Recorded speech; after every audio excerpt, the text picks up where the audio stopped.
Allah kalau dikembalikan kepada penciptaan ya, kita dikembalikan kepada penciptaan itu awalnya manusia dari tanah dan nanti juga akan kembali ke tanah. Berarti dengan alam itulah kita menyatu dan menemukan ketenangan. Apalagi kalau kita kaitkan dengan satu perintah Allah untuk sujud. Ketika kepala kita merunduk dan ditempelkan di bumi ini, itu kita itu ya Allah betul-betul menemukan diri dan jiwa ini menghamba pada Allah. Kita itu nggak ada apa-apanya gitu. Betul-betul kita tunduk. Nah, di sini sebetulnya poin pentingnya Kak J. Ketundukan itulah sebetulnya yang dibutuhkan di diri kita untuk melangkah ke depan di atas bumi ini dengan segala macam problematika di dunia yang ada. Untuk apa? Sebetulnya tugas mulia kita itu sebagai khalifatul fil ard itu kan ke depan adalah untuk menjadi penghuni alam akhirat yang luar biasa. Bayangkan teman-teman kalau hari ini, kemarin, besok, dan seterusnya, kita hanya berkutat pada apa yang teman-teman tuliskan tadi, apa yang kita akan temui ketika alam akhirat itu sudah ada di depan mata kita. Apakah kita sudah siap ketika kita sudah dibukakan tabir sama Allah itu loh alammu yang selangkah itu kamu akan masuk ke situ. Ya Allah kembalikan aku, bekalku belum cukup. Ya Allah kemarin aku masih compang-camping dengan diriku sendiri. Tahu gitu aku nggak terlalu membebankan semua ini dalam kehidupanku sehari-hari. Padahal aku tahu itu adalah ujianmu, itu adalah amanahmu. Tapi aku tidak mampu menyikapi dengan lebih baik.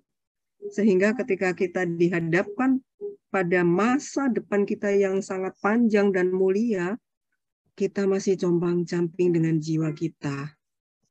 Sebetulnya itu makna daripada hidup, langkah-langkah kehidupan kita. Hidup ini melangkah dengan menghabiskan waktu. Apakah teman-teman selangkah ke depan besok dan lusa ini akan tetap habiskan dengan coretan-coretan yang tadi? Nggak mau move on, nggak mau meninggalkan jejak yang sudah lama itu, menemukan yang lebih baru dan yang lebih dahsyat yang Allah sudah janjikan pada kita. Nah, ini makna-makna seperti ini sebetulnya sudah banyak ya di dalam ayat-ayat Allah, firman yang Allah sudah katakan langsung kepada kita. Tetapi bagaimana kita menghayati setiap firman itu tadi dalam langkah kehidupan kita. Jangan sampai kita rugi karena kita hanya memikirkan masalah-masalah itu tadi. Itu Kak J kira-kira yang saya hayati ya selama usia saya hampir 60 tahun dengan berbagai macam gejolak amanah ini. Itulah esensi daripada pesan Allah. Menghamba, tunduk, jadi taruh muka ini di bumi Allah. Benar, di tanah. Ya penghambaan itu terasa. Jadi bukan cari hal yang baru ya, bukan sujud di sajadah ya. Kita perlu cari tanah, cari rumput gitu ya untuk bersujud gitu ya Bun ya. Iya, betul. Nah ini ada Mbak Destri. Semakin resah dengan kondisi di lingkungan pekerjaan dan banyak setan-setan yang mengganggu. Nah itu nanti yang akan bagaimana kita dengan agama kita, ternyata kita masih merasa belum mampu. Saya juga mengalami itu. Bagaimana belenggu-belenggu setan itu bisa kita lawan ketika apa? Kalau masalah kecil kita insya Allah bisa gitu ya, ringan. Tapi ketika masalah berat kadang-kadang kita juga bisa terseret gitu dengan kehidupan setan yang merugikan itu. Dan kita baru sadar setelah kita bangkit dari semua menyesal gitu loh. Setelah melakukannya ya. Iya, kita nggak berharap ya teman-teman di sini juga melakukan penyesalan yang besar gitu ya Kak J ya. Kadang tuh Bun lebih mudah maafin kesalahan orang dibanding kesalahan diri sendiri Bun. Ya ampun. Nah, rumit banget sih memang. Iya, itu berarti kita belum selesai ya dengan diri kita sendiri. Itu lebih bahaya lagi sebetulnya gitu loh. Benar-benar. Siapa yang mau bertanggung jawab atas segala kekurangan kita di hadapan Allah nanti kalau kita dengan diri kita sendiri aja belum selesai. Oh, aduh, jadi nggak Masya sabar Allah. mau ikut inner journey bareng Bunda Erlik. Jadi teman-teman, kehadiran Bunda Erlik ini sebuah rasa syukur banget buat J ya. Bunda Erlik tuh sebagai seorang bunda yang kita bisa jadikan Bunda Erlik ini tuh orang tua teman-teman yang mungkin teman-teman orang tuanya udah nggak ada gitu ya. Atau orang tuanya jauh atau bahkan nggak deket sama orang tuanya. Kamu bisa cerita sama Bunda, kamu bisa minta tanggapan Bunda dari apa yang kamu rasain, kamu bisa mungkin minta nasihat gitu ya, minta temenin gitu ya. Nanti Bunda bakal nemenin kita selama 37 hari di self bonding with writing, teman-teman. Jadi tuh ya kita butuh nasihat dari orang yang dari orang tua gitu ya, biar kita dapat sudut pandang baru nih tentang kehidupan. Ini nih dari Mbak Amira, aku sekarang kayak nggak paham sama diri Kak, kayak nggak tahu diri tuh maunya apa. Sholat nangis nggak tahu apa, itu tangisan yang emang ngelegain atau nangis yang kayak membuat jiwa makin-makin. Nggak tahu gimana ngejelasinnya Kak, intinya pengen bisa bahagiain diri sendiri tanpa berharap ada yang peduli sama diri. Pengen tenang, pengen fokus sama tujuan, nggak tahu gimana. Nah bener-bener teman-teman ini tuh nyambung banget sama self bonding with writing ya, dimana saat kita terhubung sama diri kita sendiri, kebahagiaan kita tuh sama sekali nggak ada sangkut pautnya dengan orang lain lagi. Kita benar-benar bisa menciptakan kebahagiaan itu sendiri. Dan Mbak Amira yang nggak paham sama diri sendiri, nanti di program itu kita bakal 37 hari teman-teman. Jadi mau ngejelasinnya 2 menit, 5 menit, di sini tuh nggak selesai teman-teman ya. Jadi memang mesti one by one banget buat kita kenal sama diri sendiri ya. Apalagi kayak J tuh udah 28 tahun gitu ya. Udah melewati banyak hal. Istilahnya tuh kayak sahabat. J dengan diri J itu kan sahabat. Kita udah lama bareng. Tapi kayak nggak saling kenal, saling cuek. Terus mau memperbaiki hubungan itu kan perlu waktu ya. Dan kita perlu latihan, teman-teman. Gimana nih yang Iya, nulis panjang? bener. Iya Iya Kak Bun J, ya. benar banget sambil nunggu yang nulis. Jadi eh, otak kita itu sama Allah didesain ya luar biasanya. Kalau teman-teman sekarang ini banyak sekali materi pelajaran, ilmu-ilmu yang di-share di medsos itu, ada yang gratis, ada yang ini, semuanya diambil dan hanya mungkin kita hanya mendengarkan orang ngomong, tidak melakukan apa-apa, tidak di coaching, itu otak itu hanya menyerap 10%. Dan itu kalau tidak digunakan, nanti sama otak itu disapu habis, dibersihkan. Nah, makanya itu tidak menjadi perilaku baru. Nanti teman-teman akan begitu lagi ketika mengalami masalah-masalah yang sama dan lama-lama akan bertumpuk-tumpuk gitu loh. Tapi kalau ikut kelas yang bisa mengcoaching, membersamai, kemudian latihan, itu otak itu bisa menyerap lebih dari 60% karena sudah menjadi perilaku sebagian besar yang teori tadi. Nah, itulah perlunya untuk melakukan, terutama untuk menuliskan, untuk mengeluarkan, untuk ngobrol sama kita, untuk bertanya, mencari solusi. Nah, itu sudah tepat banget kalau masuk ke kelas. Jadi jangan merasa rugi ikut kelas nggak ada gunanya. Nah ini mesti dibutuhkan keseriusan dibanding teman-teman comot-comot sana kemari. Coba bandingkan setelah 5 tahun apa yang terjadi kalau hanya seperti itu.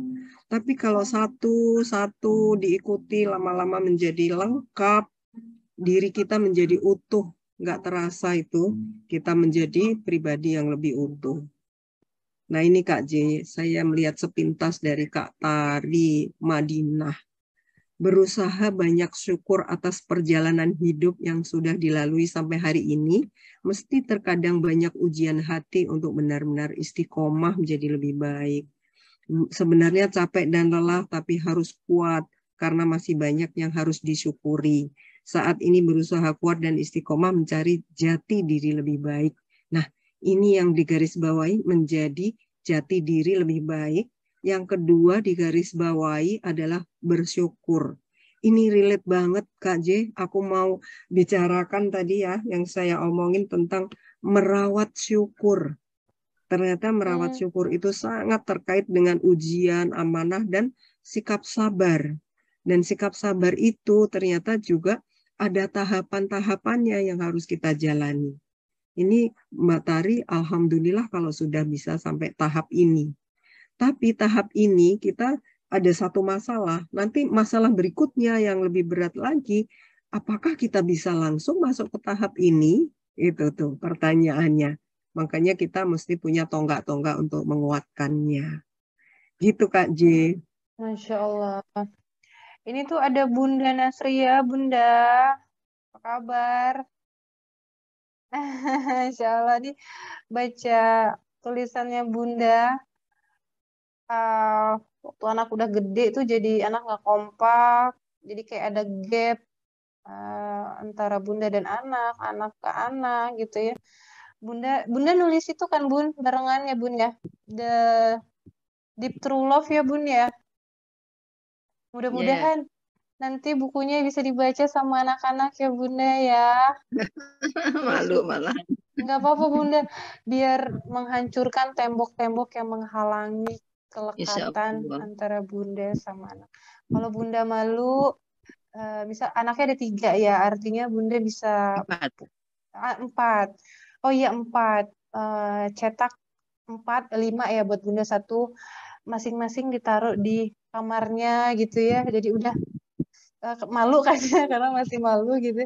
Udah biarin aja dia nanti menemukan tulisan bundanya. Mudah-mudahan ya Bunda ya. Insyaallah. Terima kasih Bunda udah hadir, Masya Allah. Alhamdulillah senang sekali bisa hadir, kesempatan hadir. Tersanjung banget. Luar biasa iya. ya Allah.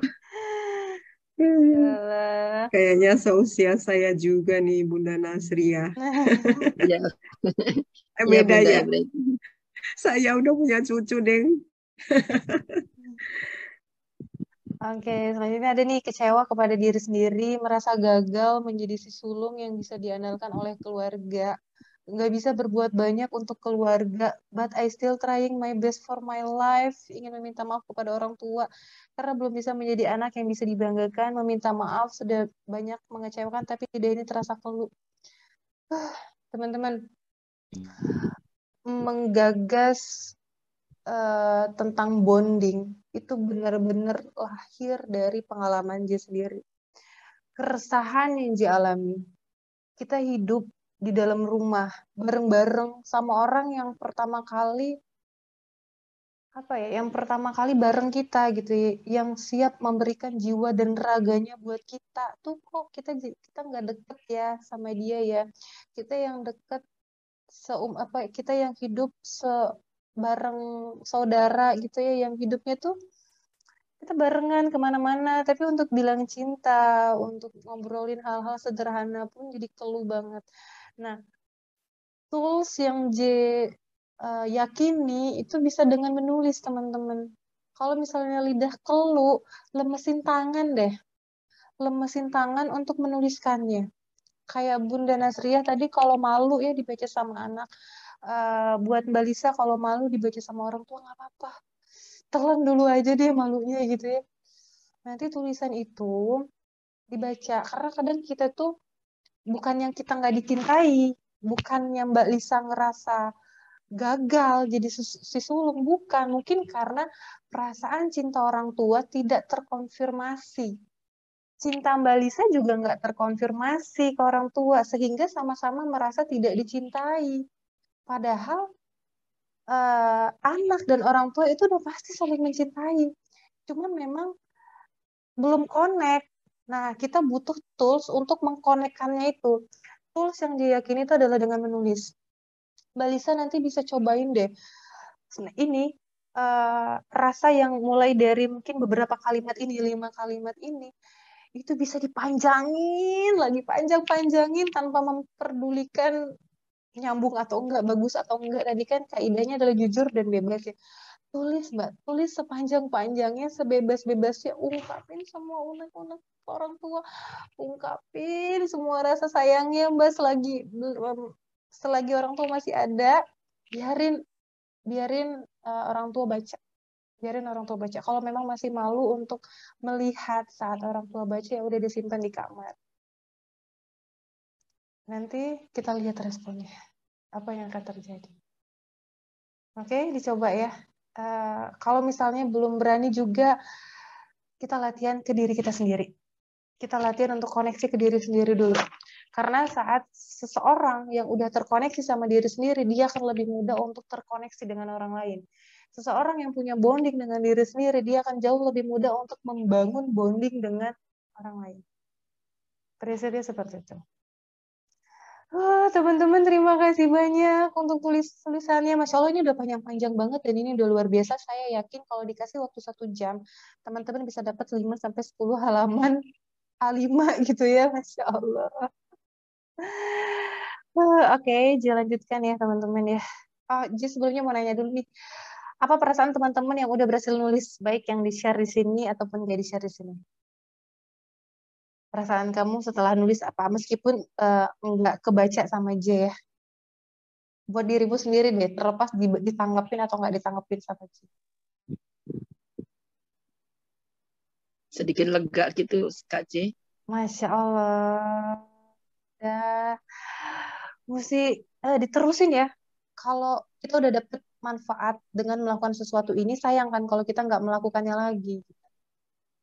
Teman-teman, J sama Bunda Erlik nemenin deh selama 37 hari untuk bisa lebih plong. Kita buang sampah bareng-bareng. Kita buang sampah bareng-bareng dan buang sampahnya pada tempatnya ya. Kita jangan buang sampah di tempat orang, takutnya nanti orang malah terganggu dan malah menyakiti gitu ya. Karena suka kelepasan Bunda. Buang sampahnya ke orang yang nggak punya salah sama kita. Itu dia. Bahaya. Oh iya. Tapi nggak apa-apa kalau sudah ikut kelas kan nanti sampahnya bermanfaat. Ya, Dibuang ke bener orang banget. lain malah Tapi, membuat manfaat. bener banget nih, dibuang ke orang lain tapi yang versi bermanfaat. Oke, kita move on dulu. Meskipun agak susah sih move on. Aduh, J yang bacanya aja tuh masih, nggak karuan perasaan J bener baca tulisannya, apalagi yang nulis ya. Iya, benar. Bunda, ini J cuma baca loh, tapi tuh kayak energi tuh bener-bener terkuras. Iya. Ya, Bunda. Energinya nyampe ya ke kita. Makanya bayangkan kalau teman-teman seperti ini ada di dekat anak-anak kita yang masih baby-baby. Oh, perasaan negatif pasti nular ya. meskipun Iya. kita nggak ngomong, Bun. Nular. Kasihan itu masuk ke alam bawah sadar dia. Bener banget. Jangan ya bebani anak-anak kita gitu ya dengan sampah kita yang belum bersih gitu. Bener-bener. Jadi nyambung nih teman-teman. Kadang gitu kadang tuh gimana ya? Tolok ukurnya tuh adalah anak rewel. Kalau anak rewel, dia langsung bertanya-tanya nih ke diri sendiri. Oke, aku kenapa ya? Aku kenapa ya? Karena anak itu kan anak yang baik ya. Dia nggak punya kebencian, nggak punya rasa kecewa gitu kan. Maksudnya dia masih bersih banget gitu. Saat dia rewel nggak karuan, itu tuh dia dapat energi dari orang sekitarnya. Jelas orang dewasa. Dan itu kalau misalnya J udah ngerasa anak nih kayaknya rewel dari biasanya, itu berarti J-nya lagi nggak beres. J yang mesti introspeksi nih. Karena memang energi itu, perasaan itu meskipun tidak diucapkan, tapi dia berupa energi yang dia bisa ngasih terasa gitu, bisa ngalir ke orang lain teman-teman. Jadi kita mesti latihan terus nih untuk mengalirkan rasa biar kita nggak nyakitin atau ngerugiin orang-orang yang di sekitar kita.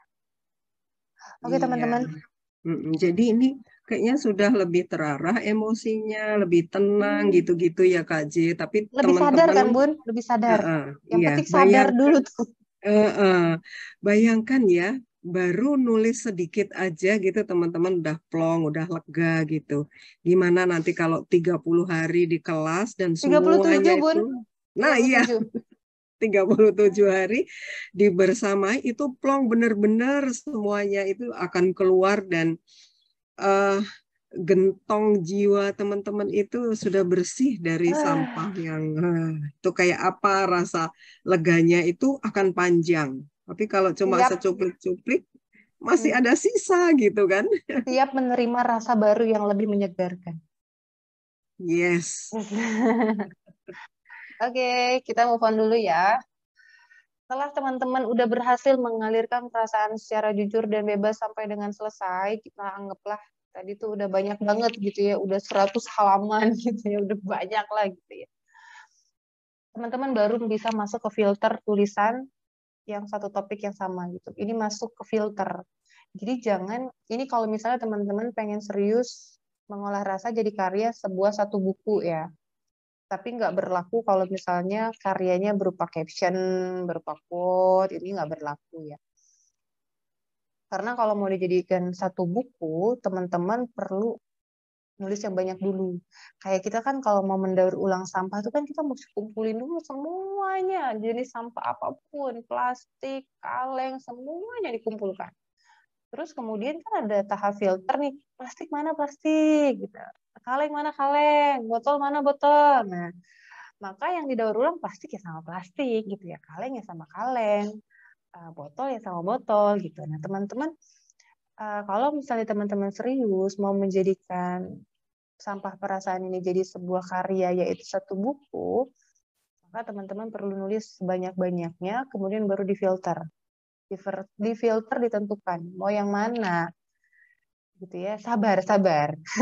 Kalau misalnya aku bingung disuruh milih yang mana, pilih aja salah satu yang paling relate sama kamu atau yang memang dia udah membaik. Kamu ngerasanya udah membaik dari perasaan yang masa lalu itu. Udah membaik, kamu hikmahnya udah dapet gitu ya. Udah bisa pakai kacamata positif gitu melihat sampah-sampah perasaan itu, maka kamu coba ambil filter yang itu dulu.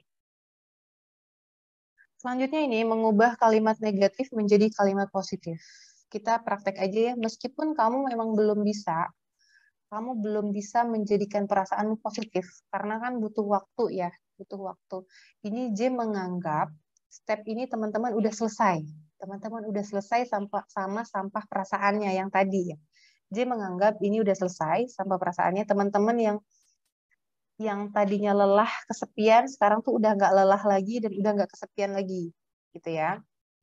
Nah, kemudian teman-teman ubah tuh menjadi kalimat positif. Ini tuh bisa jadi gini loh teman-teman. Kata itu tuh adalah energi. Jadi jangan pernah bercanda untuk menjelekan diri sendiri.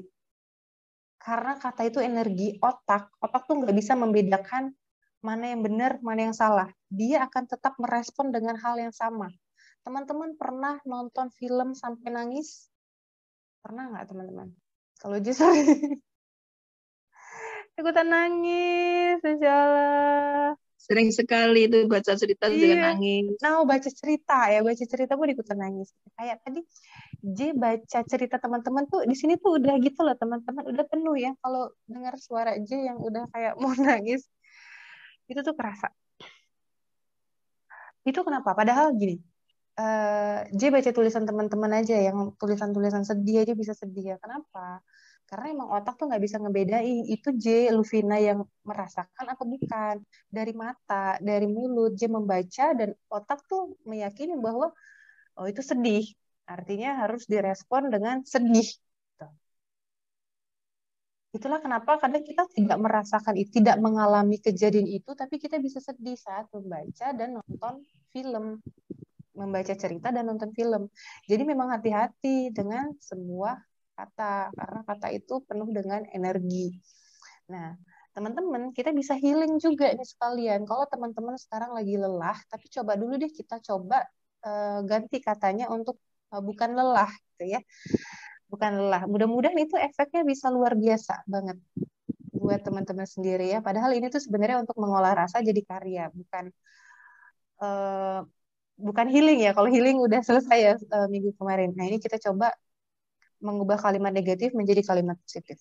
Teman-teman bisa lihat, oh ya teman-teman yang tadinya sempat nulis di kolom chat, itu tolong diamankan tulisannya ya. Tolong disimpan di notes, siapa tahu itu bisa berguna buat suatu hari nanti, kamu bisa lanjutkan. Sekarang kita mengubah kalimat negatif menjadi kalimat positif. Teman-teman yang udah nonton materinya di YouTube, mudah-mudahan bisa udah kebayang ya. Udah kebayang. Jadi kalimat negatif tadi, misalnya teman-teman tadi ada yang ngerasa lelah. aku lelah banget hari ini. Diganti jadi kalimat positif. Alhamdulillah, banyak amanah yang sudah Allah berikan kepadaku, sehingga aku tidak diberikan kesempatan untuk berleha-leha. Oke? Udah kebayang ya? Aku ngerasa kesepian. Alhamdulillah, dengan rasa sepi ini, aku bisa ngobrol gitu sama diri sendiri. Aku jadi punya waktu untuk diri sendiri. Atau dengan rasa sepi ini, aku jadi lebih mudah merasakan kehadiran Allah. Dulu teman-teman, ini teman-teman boleh udah mulai nulis ya. Jadi coba yang tadi kalimatnya negatif diubah jadi kalimat positif. Teman-teman yang ngerasain bahagia, yang ngerasain tadi syukur, tulis lagi aja kalimat positifnya. Biar nanti kita bisa praktek ke kalimat inspiratif. Jadi ingat dulu, dulu tuh Bun, J kan kuliah sendiri ya Bun ya, mama papa udah nggak ada, sendiri aja gitu, temen ngobrol nggak ada. Jadi tuh dia jadi lebih connect ke diri sendiri dan juga ke Allah gitu Bun. Jadi J ke Allah itu Bun, gini Bun, kayak Masya Allah.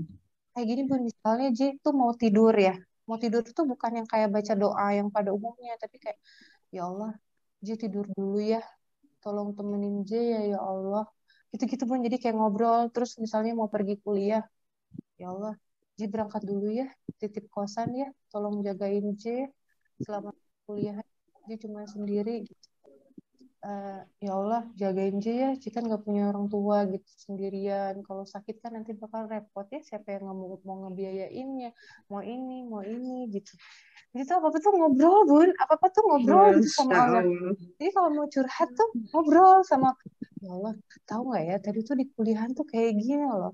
Kok dia nggak ngerti ya sama perasaan aku ya. Jadi tuh kayak beneran ngobrol. Jadi bukan Hmm. bukan doa rangkaian yang indah gitu tuh. Kalau tuh ya Allah Bunda. Jadi terhubung banget karena memang bener kita sesendiriannya kita nggak pernah sendirian kan Bun. Iya. Alhamdulillah ya, sebetulnya fitrah kita itu masih dijaga oleh Allah ya, apalagi dengan dua malaikat di pundak kanan dan pundak kiri. Kalau dari awal dasarnya kita sudah meyakini itu, insya Allah kayak Kak J, walaupun orang tua juga nggak ada, bagaimana Kak J bisa kuat dan terkoneknya itu langsung dengan Allah gitu, nggak kemana-mana, nggak bingung Ya, mencari cantelan istilahnya, bener Bun, karena bener. cantolan yang kuat itu kalau tidak salah ya di surat Al-Baqarah ayat berapa itu, ketika kita sudah kuat hubungan dan gantungan kita itu kepada Allah, itu kita lebih aman, lebih tenang jiwa kita. Kita mengamankan batin kita sebetulnya, dan batin itulah yang akan nafs itu yang akan dibawa ruh itu melangkah ke depan ke jalan Allah yang memang setiap saat kita mintakan. Jadi Kak J ini dari kecil sama Allah sebetulnya sudah, kalau aku Pengen lihat, nangis. dibekali sama Allah Ya. kecerdasan spiritualitas yang Oh, tinggi. Nah Bunda, tau itu, nggak? mm-mm. Ada yang bilang, oh orang tuanya udah nggak ada ya. Berarti siapa lagi? Apalagi dong? Apa ya kata-katanya tuh? Orang tuanya udah nggak ada ya. Terus mau ngapain lagi? Kan udah nggak ada lagi orang yang mau dibuat bahagia, gitu kan katanya. Oh orang tuanya udah nggak ada ya. Berarti udah nggak ada lagi dong sandaran buat buat sandaran gitu. Udah nggak ada lagi dong tempat bergantung. Itu kata orang J gitu. Jadi, oh iya ya. Tapi ya itu tadi ya. Balik lagi ke Allah. Dia tuh ngebayanginnya gini, Bun. Dia tuh dulu juga bekal agama juga cuman ingetnya tuh cuman rukun Islam aja. Nggak sampai ke yang lain-lain tuh belum belum itu ya, belum hijrah lah gitu ya. Tapi untung banget sih ngebayanginnya tuh kayak dia bisa bisa pergaulan bebas gitu kan, bisa cari kebahagiaan yang di luar ajaran Allah. Tapi ya Allah beruntung banget, Allah nyelamatin. Jadi Allah tuh kasih petunjuk itu dia nulis D gitu karena dia nggak ketemu orang yang buat numpahin perasaan ini. Terus Allah tuh kayak J nulis J sehingga waktu J nulis tuh J connect sama diri sendiri dan jadi lebih sadar gitu dengan apa yang dilakukan dan J rasain gitu Bun.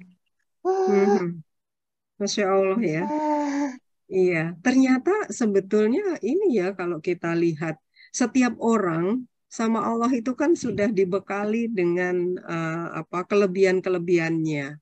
Nah, ada orang yang tidak mampu melihat itu dan tidak bisa mengambil itu sebagai hidayah dalam hidupnya dan menjalaninya. Jadi cuma hidayah itu datang dibiarkan aja, dia tidak sadari itu. Tapi kalau Kak J itu karena sudah ditinggal kedua orang tua sama Allah, diberikan kelebihan hidayah tersebut itu mampu untuk menangkapnya.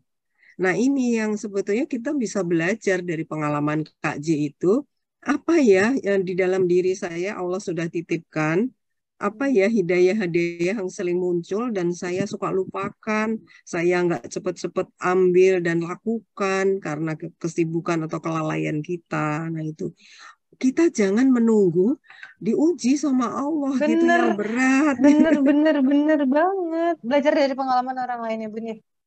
Iya, ini cukup Kak J udah menjadi potret pengalaman yang luar biasa untuk kita masukkan ke dalam diri kita. Mungkin banyak ya di luar sana orang yang mengalami masalah-masalah yang lebih berat dari kita. Tetapi kita hanya melihat itu sebagai suatu berita, bukan suatu message Allah bahwa ujian manusia itu bisa seperti itu. Bagaimana gitu loh, how to kamu menerapkan dirimu sebagai hamba itu ketika dihadapi ujian itu gitu. Jangan dianggap itu berita, kita doakan, kita bantu, selesai gitu. Tapi kita langsung masukkan ke dalam diri kita, apa ya yang akan saya bisa maknai dengan masalah yang saya lalui kemarin-kemarin. Dengan melihat itu seperti berkaca diri. Jadi Kak J mengalami masalah itu, terus relate nggak ya dengan masalah saya yang banyak ditulis teman-teman di sini? Bagaimana ya Kak J menyikapi dan saya bagaimana ya supaya bisa menyikapi sehingga bisa bangkit seperti Kak J. 5 tahun lebih dari 170 buku luar biasa gitu loh. Itu tantangan kan ya buat Bergelora kita. banget, Bunda, bergelora banget. Itulah ya. Uh, Semua itu butuh waktu untuk yang saya bilang tadi. Pertama menundukkan dulu jiwa kita. Kalau itu ego kita sudah kita bisa tundukkan. Nanti di pelajaran saya itu ada itu. Bagaimana ego dan super ego seperti teori-teori psikologinya Sigmund Freud itu ada di dalam diri kita. Dan bagaimana kaitannya dengan ayat-ayat Allah dan bagaimana kita sebagai hamba itu bisa melangkah dengan mudah. Jadi sebetulnya teori-teori yang ada di bumi itu mungkin bukan kita hindari ya. Kita itu kan bukan sumber dari Al-Quran. Kalau kita melihat Al-Quran aja sebegitu tinggi ilmunya kita nggak bisa memaknai, pengantarnya pakai ilmu-ilmu yang di bumi ini, yang di teori-teori yang di Allah berikan melalui orang lain. Itu tujuannya untuk mengantarkan jiwa kita lebih dekat kepada ayat-ayat Allah yang sulit kita pahami tadi. Nah, itu kalau saya mengait-ngaitkan tuh Kak J. Benar banget, teman-teman. Benar banget. Mhm. Masya Allah. Ini J coba baca dulu ya. Alhamdulillah dengan cobaan yang Allah kasih, walau terasa berat ngebatin ini, semoga Allah sedang menaikkan rasa sabar. Mungkin cobaannya diganti ya. Cobaannya itu diganti dengan kata media belajar. Alhamdulillah Allah kasih kesempatan belajar gitu ya. Alhamdulillah Allah kasih kesempatan untuk mengumpulkan pahala gitu. Biar kita nggak ngerasa kayak, oh karena aku dicoba nih, aku diuji nih gitu. Masya Allah. Sama Kak Jess suka ngobrol sama Allah bahkan dalam hal kecil pun kayak ya Allah ini haus ya Allah benar benar benar benar ya Allah pengen apalagi gitu kan nggak punya orang tua terus tuh istilah kata tuh kalau mau kepengen apa kan nggak bisa ngomong ya jadi ya ngomongnya ke Allah gitu ya Allah pengen makan ayam KFC dong please gitu jadi ya emang segala sesuatu hal kecil tuh emang ngomong sama Allah